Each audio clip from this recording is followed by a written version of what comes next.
오늘 함께 나눌 말씀은 마태복음 16장 24절부터 28절까지입니다. 같이 읽도록 하겠습니다. 시작. 이에 예수께서 제자들에게 이르시되 누구든지 나를 따라오려거든 자기를 부인하고 자기 십자가를 지고 나를 따를 것이니라.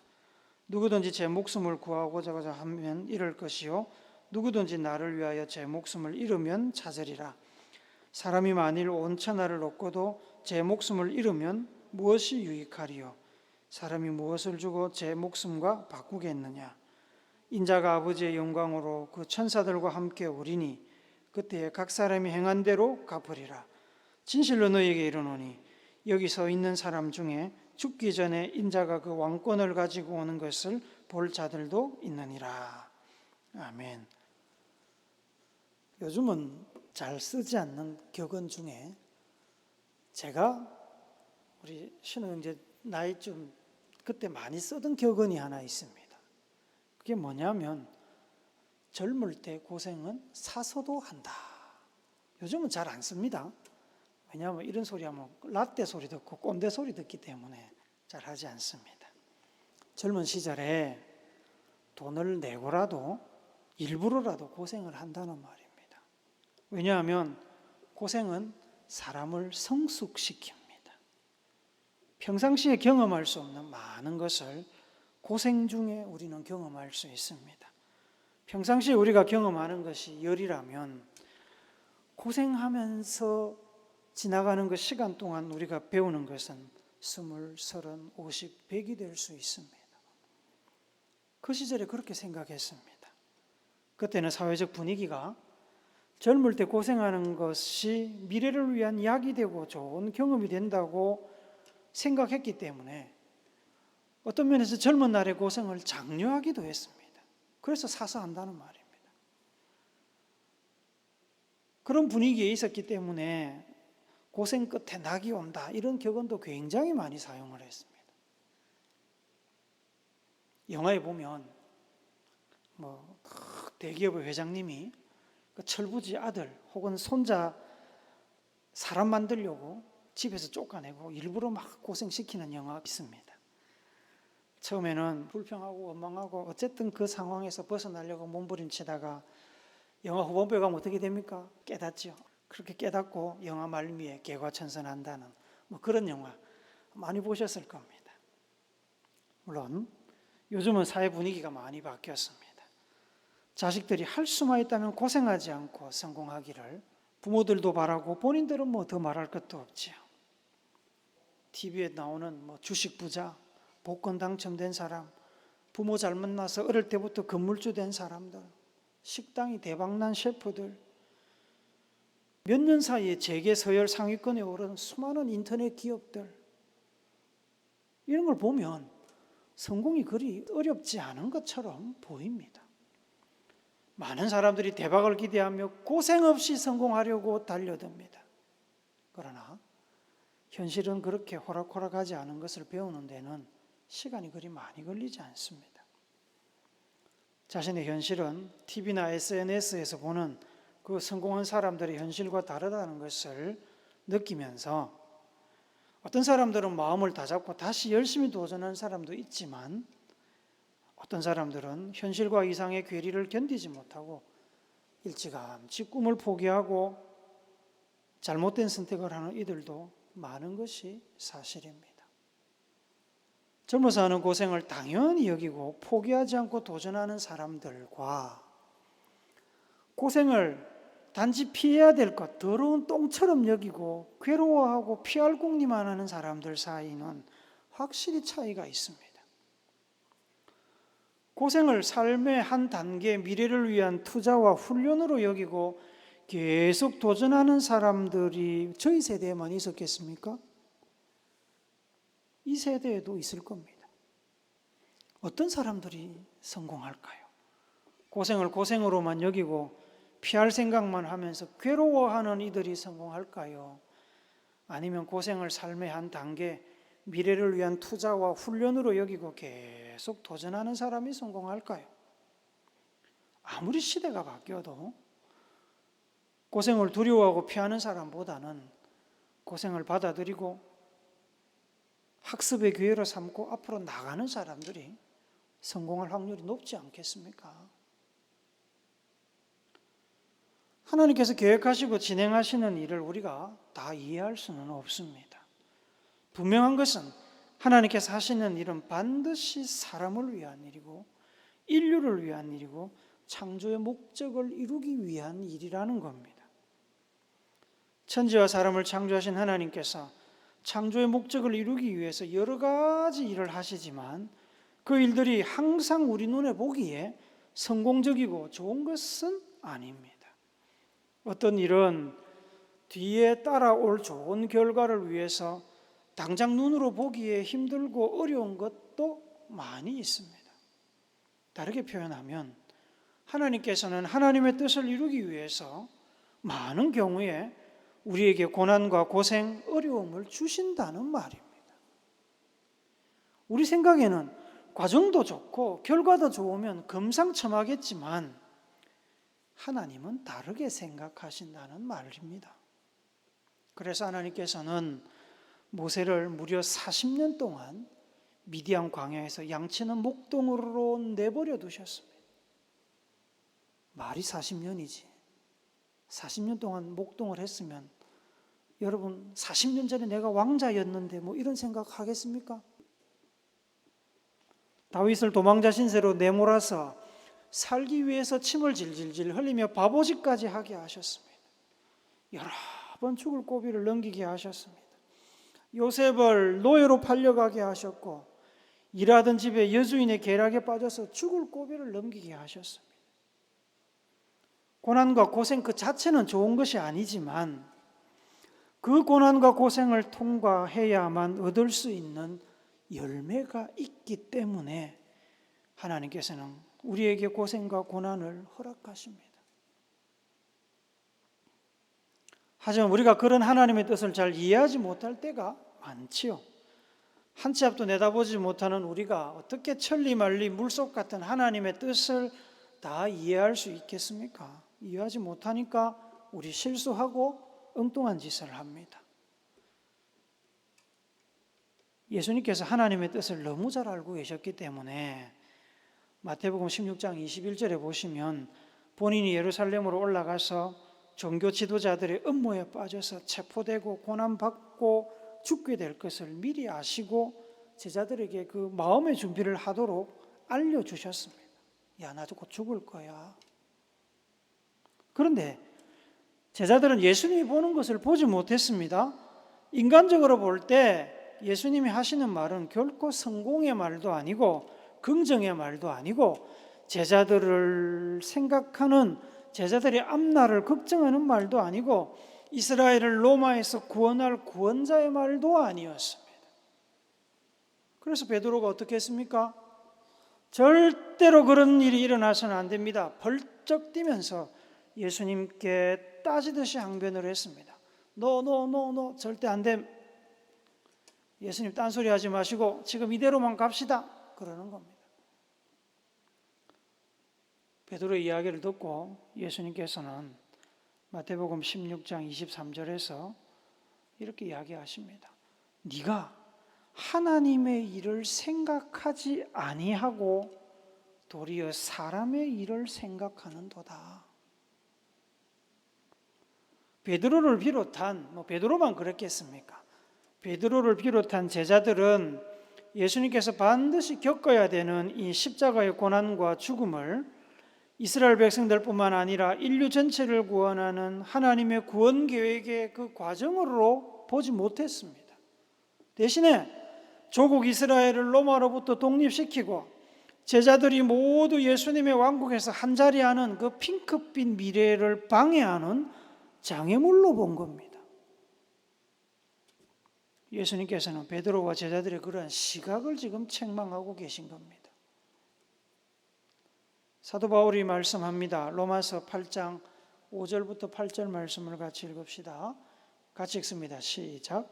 육신을 따르는 자는 육신의 일을, 영을 따르는 자는 영의 일을 생각하나니 육신의 생각은 사망이요 영의 생각은 생명과 평안이니라. 육신의 생각은 하나님과 원수가 되나니 이는 하나님의 법에 굴복하지 아니할 뿐 아니라 할 수도 없음이라. 육신에 있는 자들은 하나님을 기쁘시게 할 수 없느니라. 사람의 눈으로 인간적인 시각으로만 세상에 일어나는 일들을 보고 판단하면 하나님께서 일하시는 방향, 하나님께서 일하시는 방법, 하나님의 뜻을 볼 수가 없습니다. 볼 수도 없고 할 수도 없고 하나님을 기쁘시게 할 수도 없습니다. 교회를 10년, 20년, 30년, 40년 평생을 다녀도 이 시각이 바뀌지 않으면 종교적인 관습은 몸에 배이겠지만 하나님의 뜻을 분별하는 신앙적인 성숙은 기대할 수가 없는 겁니다. 평생을 다녀도, 죽을 때까지 교회를 다녀도. 제자들이 예수님의 말씀을 듣고 어떤 반응을 보였는지 성경은 기록하지 않습니다. 별로 중요하지 않기 때문입니다. 기록하지 않았지만 우리가 짐작하는 건 어렵지 않지요. 충격을 받았을 겁니다. 불안해졌을 겁니다. 그때까지 예수님을 따르는 일도 그렇게 쉬운 길이 아니었습니다. 예수님께서 워낙 동서남북 많이 돌아다니셨고 고정적인 수입도 없었으니까 어떤 때는 굶기도 했습니다. 어떤 때는 노상에서 그냥 잠을 자기도 했을 겁니다. 제자들은 예수님을 따르기 위해서 생계를 완전히 저버리고 떠났기 때문에 가족들의 어려움도 제자들의 적지 않은 마음의 짐이었을 겁니다. 그래도 잘 될 거라는 그 희망을 품고 열심히 예수님을 따르고 있었는데 이제 그 고지가 눈에 보이는 것 같은데 예수님께서 나 죽어 라고 이야기하시니까 제자들이 얼마나 황당했겠습니까? 이때까지 버린 게 얼만데, 투자한 시간이 얼만데. 예수님께서는 사람의 일만을 생각하고 자신들의 미래만을 걱정하는 제자들의 그 한계점을 보셨습니다. 그래서 제자들이 한 단계 더 성숙해서 하나님의 일을 생각하고 하나님의 뜻을 이루는 사람이 되게 하려고 무엇이 필요한지를 오늘 본문에서 말씀하십니다. 16장 24절 말씀 읽읍시다. 시작. 이에 예수께서 제자들에게 이르시되 누구든지 나를 따라오려거든 자기를 부인하고 자기 십자가를 지고 나를 따를 것이니라. 여러분 지금까지 나 따라와 줬는데 고맙고 감사해요. 잘 따라와 줘서 감사해요. 그런데 앞으로 계속 나를 따라오려고 한다면, 그래서 나하고 끝까지 가려고 한다면 두 가지를 명심해야 됩니다. 이 두 가지 해결되지 않으면 미안한 얘기지만 나와 끝까지 갈 수 없습니다. 이 얘기입니다. 이 두 가지 해결되지 않으면 나와 끝까지 갈 수 없습니다. 첫째는 뭡니까? 자기를 부인해라고 하십니다. 자기를 부인한다는 것은 자기 중심적인 가치관을 내려놓으라는 말입니다. 우리 인간이지요. 인간적인 욕구를 가지고 있습니다. 본능에 충실한 욕구 말입니다. 잘 먹고 싶고 잘 살고 싶은 욕구, 높은 지위에 오르고 싶은 욕구, 돈을 많이 벌고 싶은 욕구, 사람들로부터 존경받고 싶은 욕구, 내 마음대로 하고 싶은 욕구. 그러면서도 나의 몸은 털끝 하나도 손상을 입거나 손해보지 않으려고 하는 욕구. 하늘이 무너져도 세상이 뒤집어져도 나만은, 내 가족만은 어떻게든 살아야 된다는 욕구. 이런 욕구 내려놓고 이런 욕구와 대적하는 일이라도 하나님의 일이라고 하면 순응하고 받아들이는 자세를 가지는 게 자기를 부인하는 겁니다. 내 욕구와 다른 길이라도 그것이 하나님의 뜻이라면 선택하는 게 자기를 부인하는 겁니다. 둘째는 십자가를 지라고 하십니다. 십자가를 진다는 건 앞으로 닥칠 고생을 받아들일 각오를 하라는 겁니다. 밖에 비 오지요? 우산이 없으면 어떡합니까? 비 맞을 각오하고 빗속으로 들어가잖아요. 똑같은 얘기입니다. 고난이 앞에서 우리를 기다리고 있지만 욕구를 따라 도망가는 것이 아니라 현실적인 이익을 위해서 외면하는 것이 아니라 고난을 있는 그대로 받아들이는 겁니다.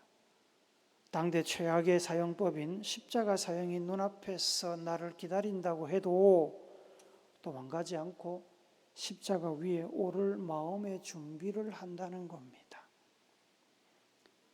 하나님의 뜻을 알면서도 눈앞의 이익을 위해서 혹은 자기 혼자 살겠다고 하나님의 뜻을 외면하고 살 길을 찾는다면 당장은 이익을 챙기고 잘 살 수 있을 것입니다. 이 땅에서 떵떵거리고 살다가 세상을 마무리할 수도 있을 것입니다. 그러나 하나님과는 멀어지는 것입니다. 하나님의 뜻은 이루지 못하는 것입니다. 하나님께서 나에게 맡기신 십자가, 내가 지고 가서 해결해야 할 십자가를 멀리했기 때문에 나로 인해 성취되지 못한 하나님의 일은 그대로 나의 짐으로 남게 됩니다. 그게 마지막 날에 하나님 앞에서 내가 책임져야 될 일입니다. 이 땅에서 하나님과 멀어지고 마무리되지 못한 사명을 남겨두고 있다면 그것은 하나님 앞에 가서도, 하나님의 심판대 앞에 가서도 해결할 수 없습니다. 오른편과 왼편을 분명하게 나누시는 하나님, 그 하나님 앞에서 우리는 우리가 원하지 않았던, 기대하지 않았던 결과를 얻게 될 것입니다. 그렇게 되면 이 땅에서 내 이익, 생명을 지키고자 선택했던 일들이 오히려 영원한 죽음을 위한 선택이 되었음을 뒤늦게 알게 됩니다. 목숨보다 귀한 것이 있습니까? 없지요.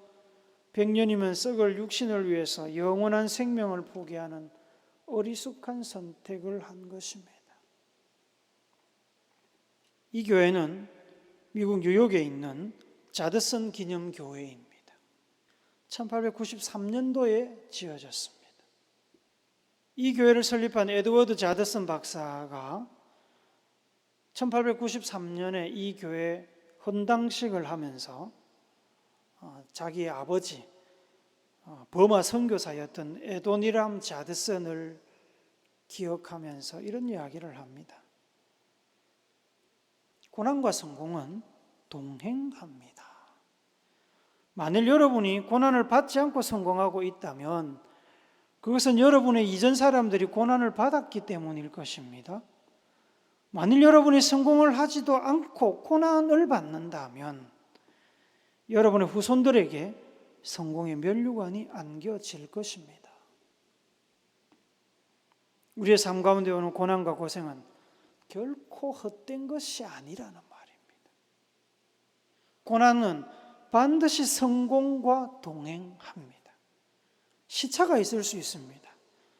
그러나 고난은 틀림없이 성공을 가져온다는 말입니다.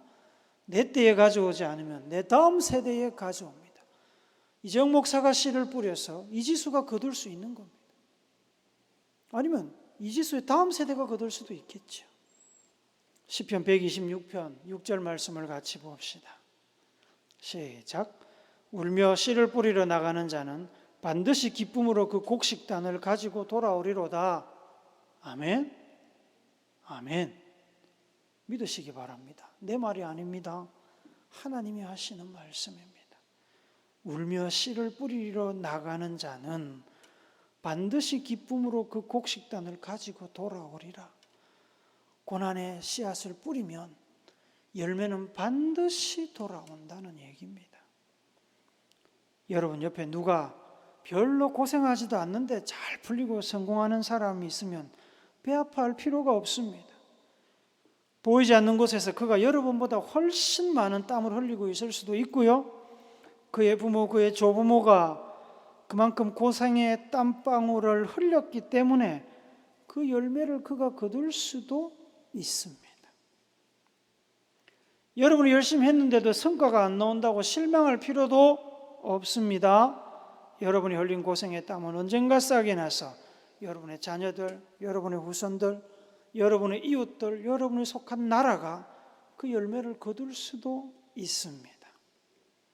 그뿐 아니라 여러분의 땀방울은 한 방울도 땅에 떨어지지 않고 하늘나라에 구멍나지 않고 벌레가 들지 않는 그 자루에 고스란히 쌓인다고 예수님은 말씀하십니다. 하나님께서 기억하신다는 얘기입니다. 베드로와 제자들은 하나님의 계획과 뜻을 제대로 알지 못했습니다. 아직 그들이 깨닫고 경험해야 될 그 신앙의 깊이, 예수님의 제자가 되는 삶의 깊이를 그들은 아직 다 깨닫지 못하고 있었습니다. 그들은 적게 고생하고 많은 영광을 기대했습니다. 한 3년 예수님 따라다니고 예수님 나라의 높은 자리를 기대했다는 겁니다. 베드로와 제자들은 편안하게 웃으면서 씨를 조금 뿌려놓고 나중에 많은 곡식을 얻기를 기대하고 있었습니다. 그렇지만 여러분도 잘 알듯이 세상에 여러분 공짜가 어디 있습니까? 공짜같이 보이는 것도 누군가가 대가를 지불한 것입니다. 세상에 저절로 되는 일이 어디 있습니까? 누군가의 땀과 노력이 들어간 겁니다. 여러분이 인터넷을 통해서 값싸고 좋은 신발을 사지요? 우리나라에서는 그 가격에 도저히 살 수 없는 신발 누가 만듭니까? 저 인도의 방글라데시의 가난한 사람들이 하루에 1달러 받고 2달러 받고 만들어서 여러분이 싸게 살 수 있는 겁니다. 공짜가 어디 있습니까? 절대로 없습니다. 하물며 하나님께서 쓰임받고자 하나님의 나라를 세워가는 일에 쓰임받고자 하는데 공짜로 되겠습니까? 저절로 되겠습니까? 그럴 일은 절대로 없을 겁니다. 하나님께서는 우리가 힘써 수고하여 눈물 흘리며 씨를 뿌리기를 원하십니다. 예수님께서 세우실 나라에서 한자리 하기를 원한다면, 하나님께서 주시는 그 영광의 선물을 받아서 누리기를 원한다면, 하나님의 나라에서 면류관 쓰기를 원한다면 남들이 차려놓은 밥상에 숟가락 올려놓으려고 시도할 것이 아니라 밥상 차리는데 동참해야 되는 겁니다. 그렇게 씨를 뿌리면 열매는 하나님이 보장을 하십니다. 그래서 사도 바울도 성도들에게 이렇게 당부를 합니다. 로마서 5장 3절 4절 우리 같이 읽읍시다. 시작. 다만 이뿐 아니라 우리가 환난 중에도 즐거워하나니 이는 환난은 인내를, 인내는 연단을, 연단은 소망을 이루는 줄 알미로다. 환난 속에서 우리의 삶이 고생하고 예상하지 못했던 실패나 실망을 할 수 있지만 열매를 주시겠다고 하신 약속의 말씀을 믿고 인내하고 기다리면 그 인내의 과정이 우리를 더욱 성숙하게 하고 끝까지 견디며 기다리도록 연단시킬 것이다. 연단의 깊이가 깊어지고 길이가 늘어남에 따라서 우리에게 주실 하나님의 열매에 대한 소망도 커지는 겁니다. 그 소망을 누가 이루십니까? 하나님이 이루십니다. 그 연단의 과정이 어쩌면 누군가에게는 육신의 생명을 버리는 것과 같은 어려운 과정이 될 수도 있습니다. 그러나 나를 위하여 제 목숨을 잃으면 찾으리라 는 주님의 말씀은 결코 헌이나 약팔기 위한 거짓말이 아닙니다. 하나님께서는 한 번도 헌하시거나 거짓말하신 적이 없습니다. 약속하신 것은 반드시 지키시는 분입니다. 사랑하는 여러분, 서양 속담에 No cross, no crown이라는 유명한 말이 있습니다. 십자가가 없으면 그 십자가 뒤에 따라오는 면류관도 없다는 말입니다.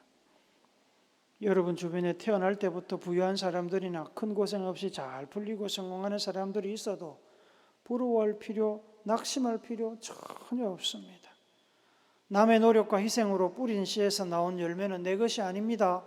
그건 빚입니다. 빚. 내가 갚아야 될 빚입니다.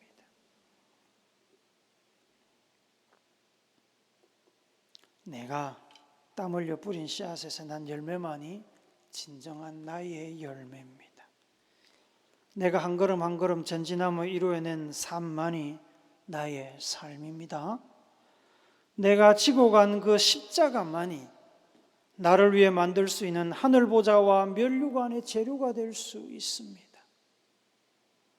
공짜로 저절로 뭔가 되기를 기대하지 마십시오. 아예 생각의 싹을 잘라버리십시오. 그게 가능했다면 제일 먼저 십자가를 버릴 사람이 누굽니까? 예수님이죠. 하나님의 아들이 제일 먼저 버렸겠죠. 그게 불가능하니까 제일 먼저 십자가를 지신 겁니다. 예수님의 삶은 핑계나 꼼수 쓰지 않고 마땅히 내가 할 대가를 제대로 지불하면서 영광의 부활을 위해 고생을 당연하게 여기고 받아들인 삶이었습니다. 정직한 삶이었습니다. 하나님 앞에서 정직했고, 세상 앞에서도 정직했고, 시간 앞에서도 정직했고, 수고와 열매에도 정직한 삶이었습니다.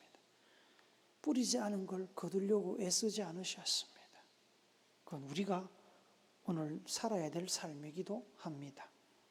여러분의 삶 가운데 하나님께서 주신 십자가를 기꺼이 지기를 결단하시기 바랍니다. 고생과 눈물로 씨를 뿌려서 하나님께서 주시는 정직의 열매를 받아 누리며 하나님의 뜻을 이루는 여러분이 되기를, 십자가를 지는 정직한 삶의 모범을 보이신 예수님의 이름으로 축복합니다. 아멘.